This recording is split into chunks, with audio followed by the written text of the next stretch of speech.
To me, the new Gossip Girl is incredible when it's focused on that sisterhood. Hey there, it's Kristen, and today we're talking about the Gossip Girl Reboot Season 1, Episode 4. It's Zoya's birthday, and drama is going down. The civil war is over, and it's about to be a full-on battle between Zoya and Julien. Consider subscribing if you like my videos, and drop down in the comments and let me know your thoughts on this episode of Gossip Girl and how you're enjoying this new reboot. So, it's Zoya's birthday, and drama is really coming to a head between her and Julien. We really get to see Monet and Luna digging up secrets and really propelling this civil war towards a battle.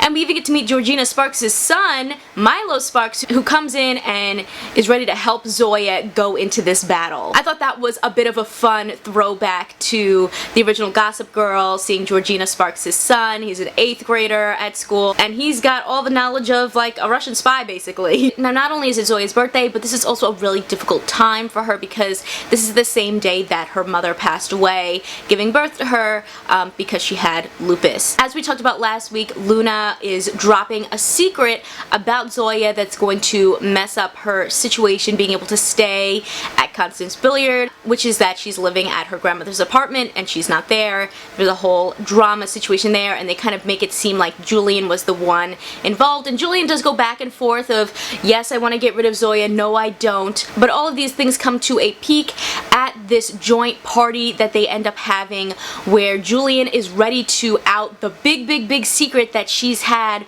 on Zoya, and it turns out to be a bit darker than she expected. In the comments of my videos, we were talking about some of our theories on what this secret could be, of why Zoya had to leave Buffalo.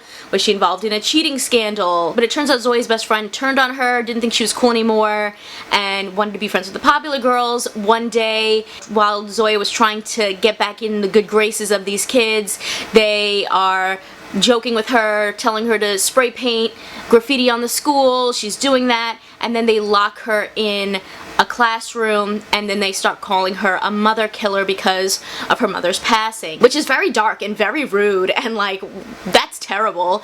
And in order to try to get out of that situation, she's panicking, she's freaking out, she ends up starting a fire. This is like an extended version of what everyone had known, and so now when the rest of this story comes out and we're watching it play in the middle of this party, Julien feels terrible because she just thought, oh, I caught her in this scandal of, you know, doing graffiti. But then when she finds out that she's been bullied, it changes everything, and I really liked seeing that transition of Julien realizing like she was the one being a bully, not wanting to be in this social media fake world, wanting to be more vulnerable and be there for her sister. And that was one of my favorite moments of the show, was seeing that realization, seeing her bonding with Zoya, and then at the very end they get to spend the night together and they are eating fancy croissants, and it was really sweet, and those are the moments that I want to see. Also want to just throw in there how great the dads were, because originally they hated each other, and you see the two of them bonding over, you know, their daughters reconnecting, and it, you know, the fact that even though they're fighting, this is allowing the fathers to come together and be that united front, and I think that that's a great storyline as well. To me, the new Gossip Girl is incredible when it's focused on that sisterhood, and now that, you know, hopefully we've seen this transition into Zoya and Julien will actually be able to be sisters and be friends, I'm hoping that we'll continue to see these kinds of moments, and maybe something will go on there where, like, the two of them will band together to take down Gossip Girl or something. Also gotta give a shout out to the music in this episode. There was great songs throughout this party. We got Body by Megan Thee Stallion, we got some Doja Cat, and of course Princess Nokia makes a guest appearance performing at the party, which was so fun. And actually, if anyone's interested, I did an interview with Princess Nokia a couple of months ago. I will leave a link to that here. And it looks like next episode is going to be a Halloween themed one with Billy Porter in it. I'm like, oh my god, this is so exciting. I love seeing the guest appearances and the cameos. I think that's so fun. Also in this episode, the teachers are just a little bit too wrapped up in the drama, so much so that Miss Keller, you know, has this opportunity to actually do real writing, and she's like struggling because she's just really wants to continue focusing on Gossip Girl, and she feels like that's where her power is. And the more I've been thinking about it, While I enjoyed that twist of like, oh my gosh, we know who Gossip Girl is, oh my gosh, it's these teachers that want to get their power back, we're centering a story around rich people of color and rich people in the LGBTQ plus community, like I think that's awesome. When you really take a look back at this story, it's really messed up that these white teachers are trying to overpower these people of color. It kind of just gives you a really bad taste in your mouth when you think about it like that. And that's why I think I'm hoping there's a way to take Gossip Girl down, because I don't really think what she's doing is necessarily as empowering as they think.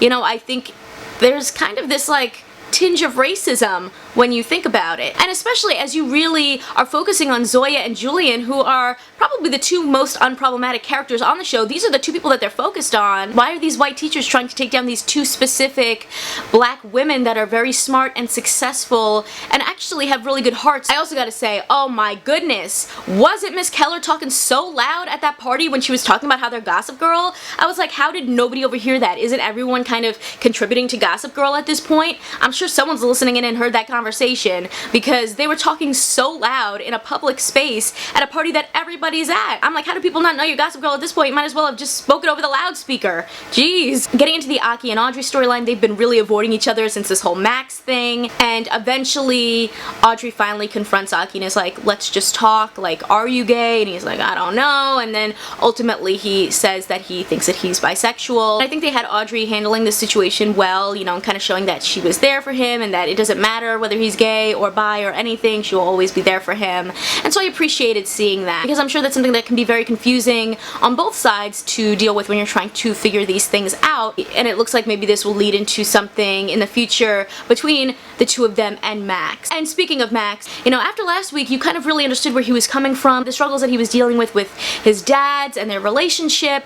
This episode I feel like he went back to being a mess. He disappears for a week, he's on all these drugs because he's upset about the situation and his family sort of breaking apart, and then they dive straight back into that creepy Max and Rafa storyline. My least favorite storyline in the series so far. They have this really uncomfortable shower moment that was so inappropriate, and then they hook up at the end of this, and I'm like, why? You know, he's a teacher, you're a student, why are we romanticizing this type of relationship? It doesn't even come off as romantic, it comes off as creepy. We need to start thinking about these types of things, like, yeah, why are the white teachers targeting these rich, successful black students? Why are we glamorizing this creepy relationship between a student and a teacher? Definitely problematic. I will say the highlight of this show for me so far across all of the episodes has been Zoya and Julien, and I love the place that they end off in this episode, and I'm really hoping that we get to see them continue to have a great strong sisterhood and build that up, because that's what I'm really watching Gossip Girl for at this point. Like I said, it looks like next week we are diving into a Halloween episode. We're gonna see Billy Porter. There's also a mysterious new man that's gonna come into Zoya's life. Is this someone from her past? Is this a new love interest? Who the heck is this? I'd love to hear your thoughts on this week's episode, and if you like this one, you can check out more of my Gossip Girl videos right over here, and I will catch you in the next one. See ya!